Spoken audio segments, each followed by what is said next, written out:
Almost there. Bro, you literally look like an Among Us. I'm making money, nigga. What are you doing, huh? Judging you? It's free. This Christmas, one broke college student is going to take on the worst job known to mankind. Let's get this over with. Santa, Santa, Santa, Santa, Santa, Santa, Santa, Santa. Santa, can you give me PS5? Ooh, a telescope? Some toys? Legos? A bomb? But everything changes when he meets her. Oh my god, Alex, get back in there. They're monsters. All of them keep saying 6-7. Help! Oh my god, these kids are so annoying.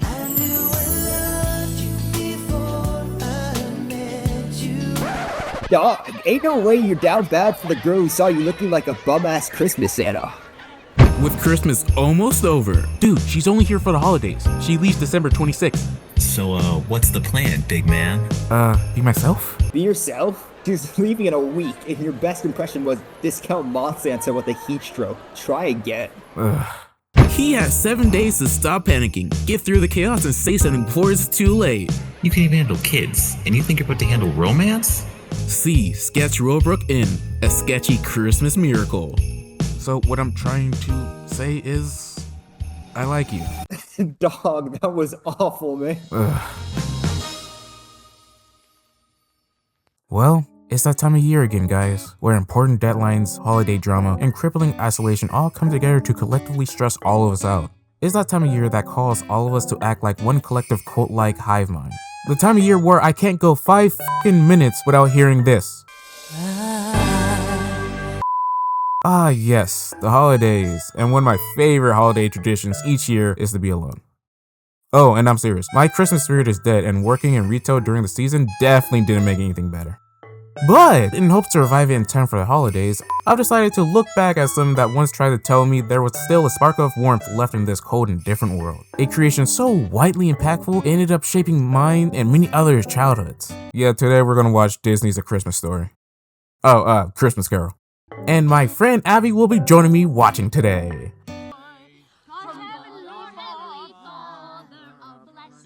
You guys are not harmonized. You guys actually suck. You guys should die. Jeez. Jesus, man. That would piss me off. Like, don't be singing out in public and you're not even singing out. But before we continue on, if you do like my content and want to see more, please consider subscribing or leaving a like. It really helps the channel grow and also helps me see what y'all like. Now, on to the movie. The movie opens with a cozy shot of festive decorations and snowy rooftops, really pushing that warm holiday atmosphere. And to double down on that cheer, the very next scene is a dead man in a coffin. The camera pulls back to show someone inspecting the corpse, and this is where we meet our tragic protagonist Scrooge, confirming the dead body of his business partner, Jacob Marley. Jacob Marley. Why was that difficult to say? But before he's able to even mourn his partner's death, he's immediately approached by some type of automaton or skinwalker begging for money.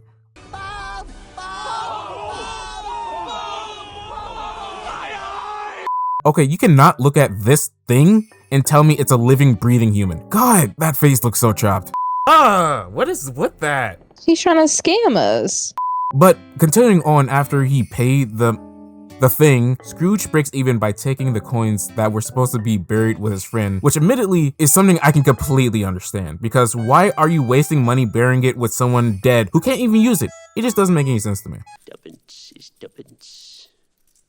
Type shit. I don't know what the fuck that meant, but yeah. They're about to bury him with money. Nah. Hell no. I need that shit. Even though I'm already rich. I mean, how do you think he got rich in the first place? Grave digging. True. But as Scrooge grunts and grimaces all the way back towards his office, the movie shows Christmas in full swing through the streets of London, carolers singing, and people actually being kind to each other for once. After our little tour of London's cult-like heretical behavior, we return to Scrooge, who's finally made it all the way back to his office. And like the alpha male he is, he gets straight back to work. He won't let the death of his partner bring him or their business down, which, you know, something I can respect. Scrooge grinds so hard in this scene that around 7 years pass. 7 years of uninterrupted money stacking. But good things can't ever last around him, because a streak of 7 uninterrupted years stacking bread ends with his nephew barging into his office to talk to him about spending needless money for a party Scrooge doesn't even care about. But his nephew doesn't just interrupt Scrooge, he distracts his employee while he's there, causing them to fall behind on their work, and then berates him for the way he lives his life. It's no wonder he says this next. Humbug! Don't be cross, Uncle. What else can I be when I live in such a world of fools as this? Merry Christmas. What's Christmas time to you but a time for paying bills without money? A time for finding yourself a year older and not a penny richer. Damn. Damn. Every idiot who goes about with Merry Christmas on his lips should be boiled in his own pudding and buried with a stake of holly through his heart. So after Scrooge's nephew finishes trying to indoctrinate him and Scrooge letting him know he's not interested, he leaves and finally lets his uncle get back to... Ugh. So right after his nephew leaves, this guy comes in to ask for a holiday donation for the homeless. Nigga, fuck the homeless. How do you think Scrooge got his large amount of wealth? By giving it out? No, he saved it, got his back, and pulled himself out of poverty. My guy only wants to be left alone, but everyone wants to paint him as the villain.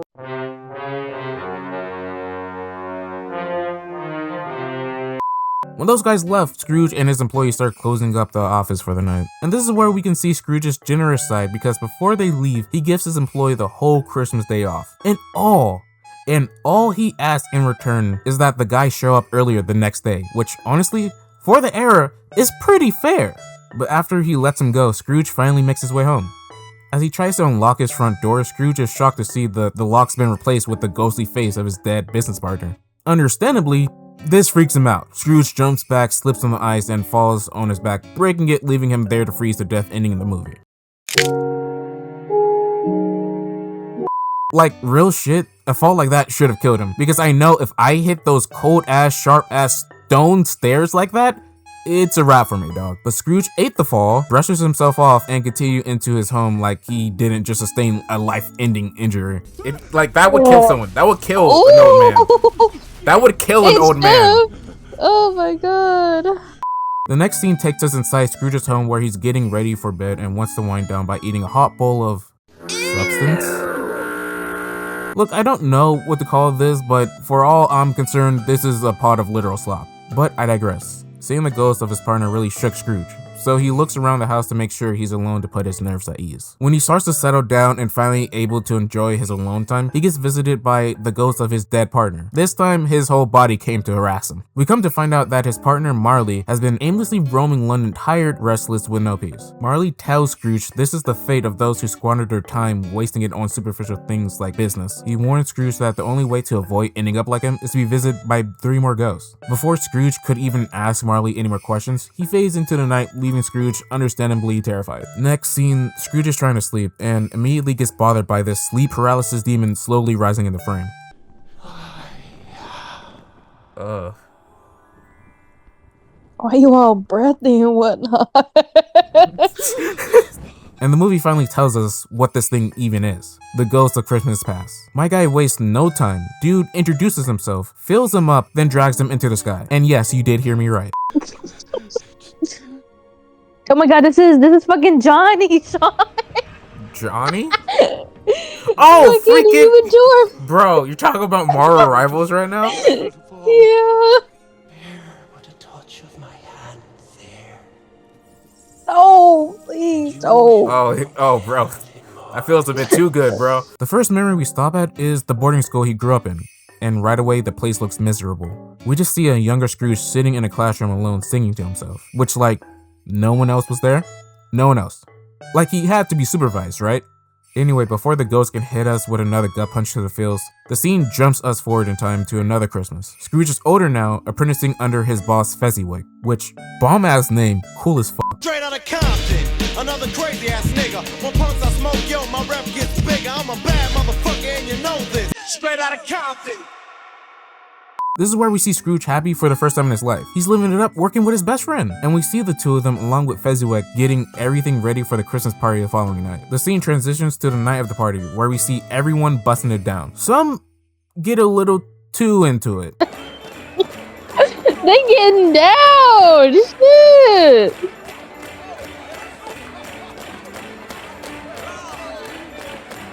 I'm surprised they can move like that. Jesus Christ! What